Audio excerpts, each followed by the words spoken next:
Salut à tous, aujourd'hui on va parler d'un problème qui affecte tous les managers et dirigeants, c'est perdre son temps et son énergie en réunion.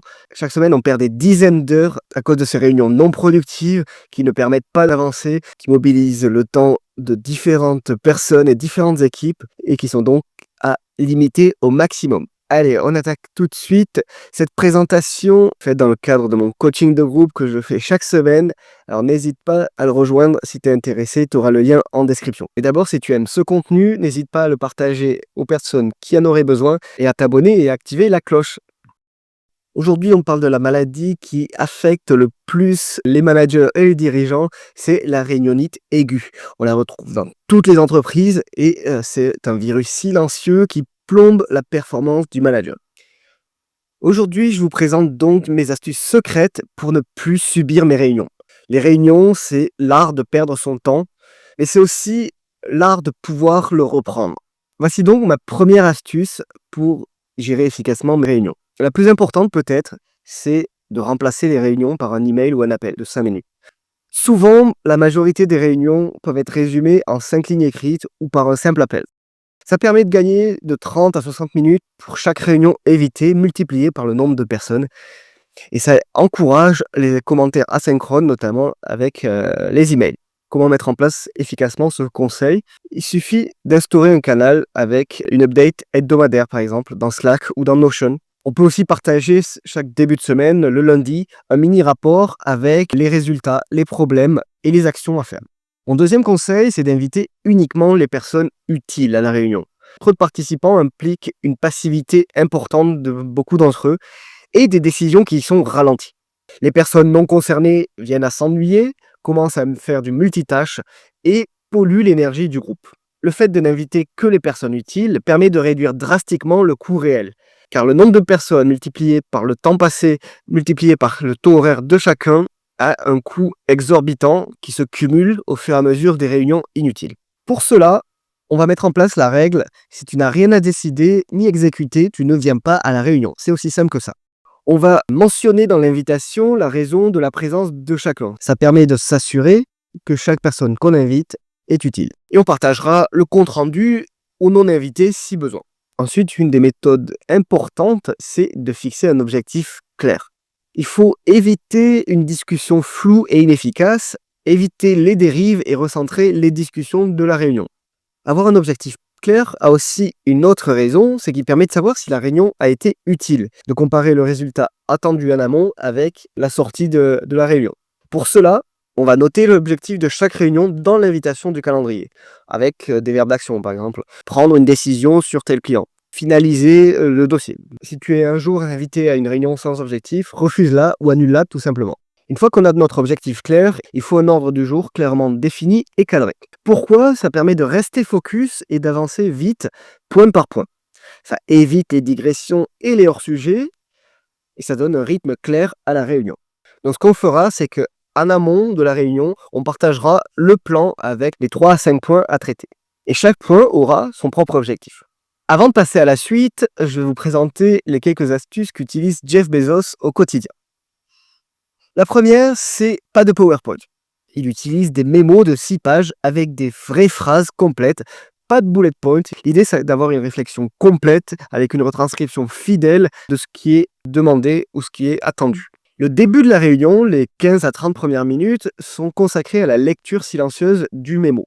Cela permet notamment d'être sûr que tout le monde a lu le mémo avant la réunion et ensuite que tout le monde ait les informations pour prendre la bonne décision. Il applique une règle régulièrement, c'est la règle des 2 pizzas qui stipule que 2 pizzas doivent permettre de nourrir les personnes, pas plus. C'est-à-dire que la réunion se fait en petit comité uniquement. Et enfin, sa règle principale, c'est que chaque réunion doit s'accompagner d'une décision. Ce n'est pas une réunion pour discuter. Voilà, je vais donc reprendre maintenant mes propres conseils. Le suivant est sur la durée courte de la réunion. L'idée, c'est de ne pas perdre l'attention et la concentration des participants. Le fait d'avoir une pression temporelle entraîne une prise de décision rapide et efficace. C'est la loi de Parkinson en gestion du temps. Et avoir une durée courte permet d'éviter les dérives, les hors-sujets et les small talk. Pour cela, on fixera donc un format maximum de 30 minutes, avec un ordre du jour contenu dans 25 minutes, sur lequel on rajoutera 5 minutes de buffer d'informations nécessaires portées à l'attention des participants. On affichera un minuteur visible et on terminera à l'heure, même si tout n'est pas traité. Cela implique donc qu'il faut une durée maximale pour chaque sujet. Cela évite que certains sujets mangent tout le temps de la réunion et empêche de discuter des autres sujets. Et cela pousse à la concision, à aller droit au but dans nos idées, dans nos décisions. Donc pour cela, on va attribuer un temps maximum à chaque sujet dans l'agenda et dans l'ordre du jour.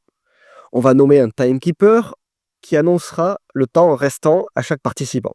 Il sera en charge de stopper un sujet à la fin du temps imparti, même si c'est inachevé. Toujours sur la gestion du temps, l'heure, c'est l'heure. Il faut donc commencer et finir à l'heure. L'idée ici, c'est de ne pas pénaliser les gens ponctuels.